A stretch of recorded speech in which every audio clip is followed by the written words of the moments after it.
Con fecha 27 de enero de 2016, se publicó en el Diario Oficial de la Federación el decreto por el que se declaran reformadas y adicionadas diversas disposiciones de la Constitución Política de los Estados Unidos Mexicanos en materia de desindexación del salario mínimo, con la intención de desvincular al salario mínimo como unidad de medida o ajuste para diversos fines ajenos a su naturaleza. En tal sentido, el Congreso de la Unión, a través de las comisiones de puntos constitucionales en las respectivas cámaras, llevaron a cabo el dictamen con proyecto de decreto por el que se declaran reformadas y adicionadas diversas disposiciones de la Constitución Política de los Estados Unidos Mexicanos en materia de desindexación del salario mínimo. No obstante, que el objeto primordial de la reforma es preservar y fortalecer la naturaleza del salario mínimo, el articulado transitorio de la reforma ha causado confusión, impactando a conceptos que guardan la misma naturaleza. Tal es el caso de las pensiones, las cuales se pretenden sean actualizadas a través de la UMA, Unidad de Medida y Actualización, la que sin duda debilita el ingreso de los pensionados. Dicha interpretación errónea deriva del artículo 3º transitorio de la multicitada reforma. Es por ello que el Grupo Parlamentario de Nueva Alianza en la Cámara de Diputados del Congreso de la Unión, el día 5 de septiembre de 2017, presentó la iniciativa con proyecto de decreto por el que se reforma el artículo 3º transitorio del decreto por el que se declaran reformadas y adicionadas diversas disposiciones en materia de desindexación del salario y que fue publicado en el Diario Oficial de la Federación de fecha 27 de enero de 2016. El actual sistema de pensiones de cuentas individuales no se encuentra libre de retos o problemas. En ese sentido, en el estudio que realiza la OCDE sobre los sistemas de pensiones México 2015, ha señalado diversas limitantes a las cuales se enfrenta nuestro sistema de ahorro para el retiro, entre otras, que las contribuciones al sistema son demasiado bajas para garantizar beneficios pensionarios de más del 50% del salario final.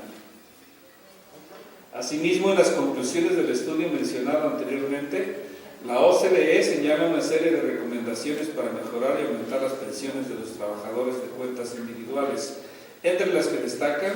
elevar la edad efectiva de jubilación e incrementar el periodo de contribución. Lo anterior deja en evidencia que el universo de personas que cotizan a efecto de integrar una cuenta individual guarda directa proporción con la población económicamente activa y, siendo más precisos, con la población que se encuentra empleada, recibiendo un salario remunerado y que no se encuentra bajo un régimen fiscal de honorarios. Resulta evidente que el salario es la retribución que obtiene el trabajador a cambio de su labor físico-mental en el desempeño de su trabajo por parte del patrón.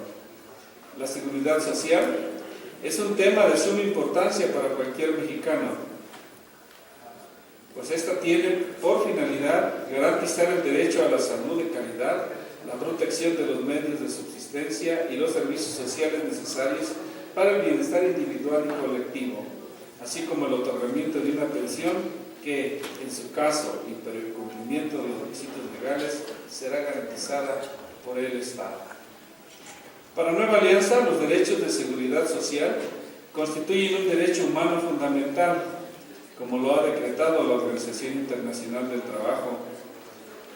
y es garantizar esos derechos a toda la población, y garantizar esos derechos a toda la población es un asunto de justicia y racionalidad política. En tal sentido, se debe destacar el derecho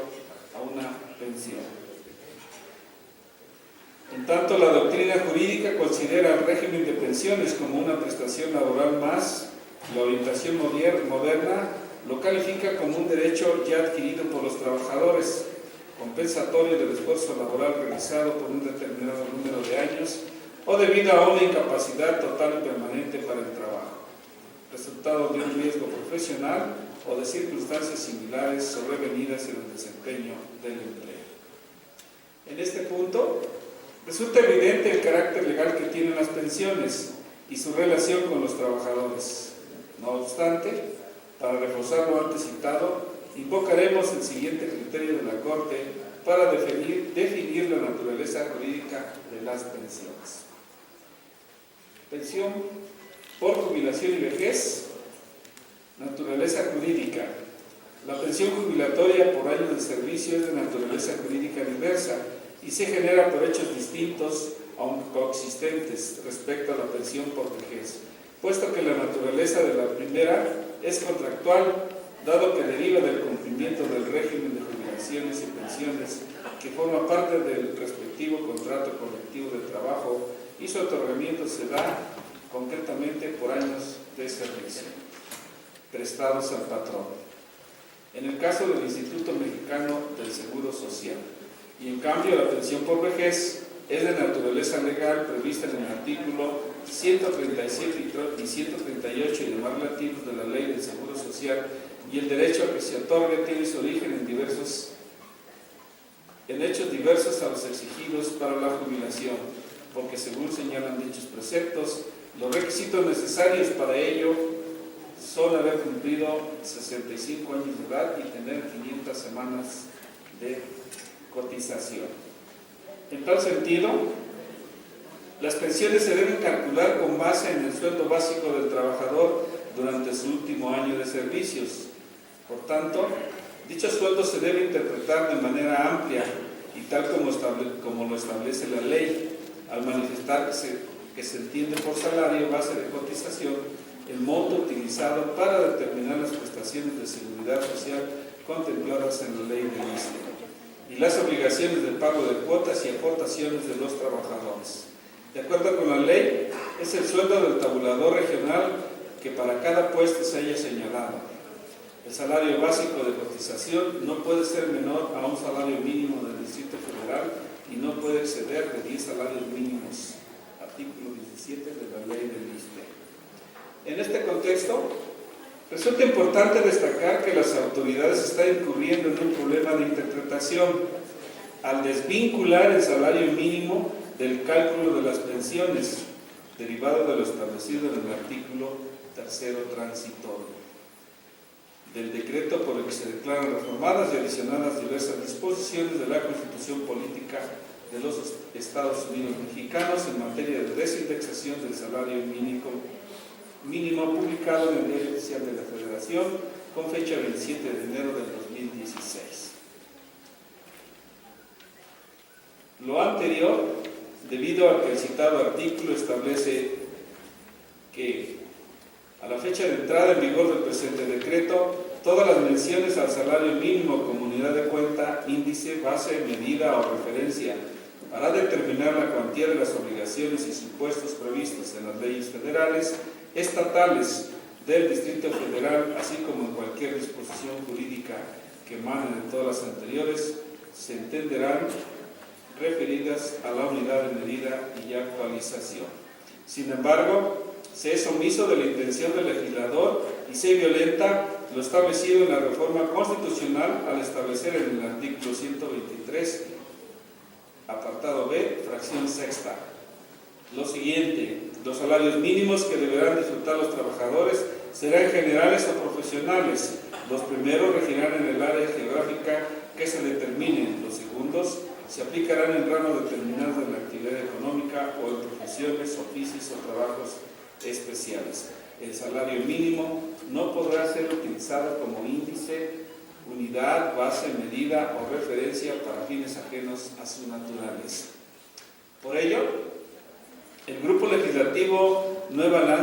Alianza somete a la consideración de este Congreso el siguiente acuerdo económico. Primero,